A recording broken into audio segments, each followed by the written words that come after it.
Okay, so like you know how we were doing the 30 rounds of breathing in and breathing out, and we were doing it relatively fast?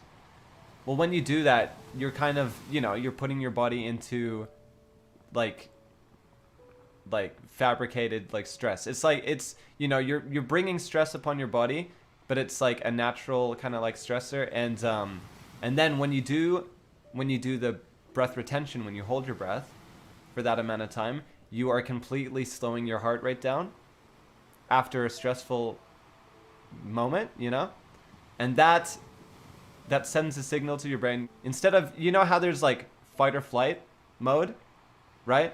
Where your brain is just like, it's in stress mode because like our ancestors, their brains, their bodies would go into fight or flight if a predator was attacking them, right? And that's good. Your body under a lot of stress, it means that it can do a lot of things. It can move fast. It can respond to things really fast and stuff. But it's not good to be that way in a prolonged chronic state, But unfortunately, in modern day, we've kind of got chronic stress, right? So our bodies are kind of, a lot of us, we're in a constant state of fight or flight response, which is terrible for us, because it just wears down our body. It weakens our body and our immune system. So if you get sick and you're really, really stressed, you're gonna get hit fucking hard, really hard. Yeah. So essentially what the breathing, the idea behind it and what has been proved is that, yeah, you get yourself into that stress, high stress by breathing, and then you relax, and then you hold your breath, and your heart rate slows down, and it's sending a signal to your brain to stop with the fight or flight, and then it goes into rest and recovery mode.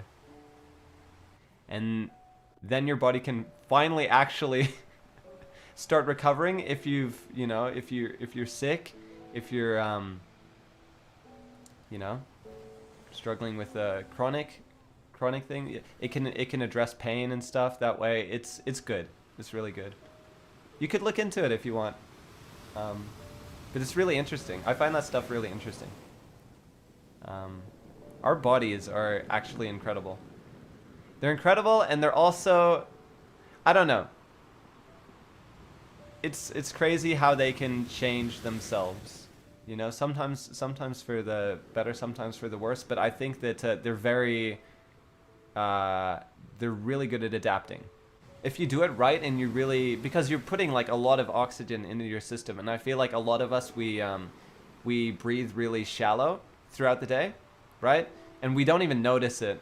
But if you breathe really shallow throughout the day, you're not going to have enough oxygen, for one, to actually have your body working optimally. And two, you're going to, if you're breathing shallow and fast, you're going to be in a state of stress, like chronic stress, and that is not good for anyone. And I don't know, daily life is just, it's kind of non-stop, isn't it? Like, we've constantly got things to do. We've constantly got things to think about, things to consider. Like, there's never a break. There honestly is never a break. So, really prioritizing even just a little bit of time to just give yourself a fucking break is really important. And it can do so much. It can do so much. So, yeah, even if you're not like big on certain methods or whatever, and you've tried things and you're like, it's still good to give yourself a bit of time to just kind of do nothing and think about nothing, and just really just enjoy just being here in the present moment, because it's actually pretty incredible if you think about it, that we're even here. But yeah, I just wanted to share it with you because it's really helped me with anxiety, and yeah, I was pretty bad for a number of years with anxiety and depression. And yeah, through a number of different things that I tried, this included, started implementing this, and it really made me feel better. Or really just kind of helped, you know, break down, I guess, all the, I don't know, all the negative emotions, and really made me, put me in like a better place to like actually start growing and healing, you know? And if I've introduced this to any of you and you like it a lot, and you decide to implement it in your daily routine like me, that's cool. If it was just fun for a one-off, that's cool too. But if I could,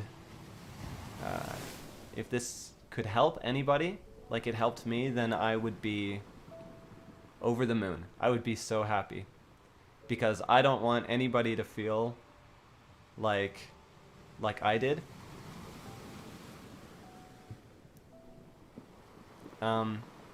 Because nobody deserves that. And yeah, you guys are amazing and special, and I super appreciate you being here with me. Nah, dude, it's not about being positive like 24/7. I'm not positive 24/7. I'm not trying to. I'll never say that like I am, you know. But it's like, I don't know. You can live your life different ways, and I prefer to stay happy and positive as much as I can. I don't know. A lot of people online are just like, oh, that's, if you're doing that, that's kind of like you're being fake kind of thing. But I think that maybe those people just don't know anything different, you know? And you know, and I empathize with that. But you know, yeah, fake it till you make it. Sometimes that actually works a little bit, you know?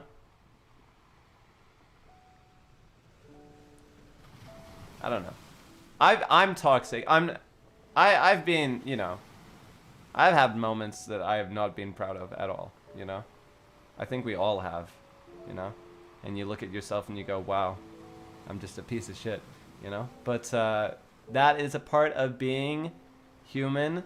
We cannot be our best side all of the time. As long as we're just always making an effort to kind of get better, you know? You know, and it's part of being alien as well. Yeah.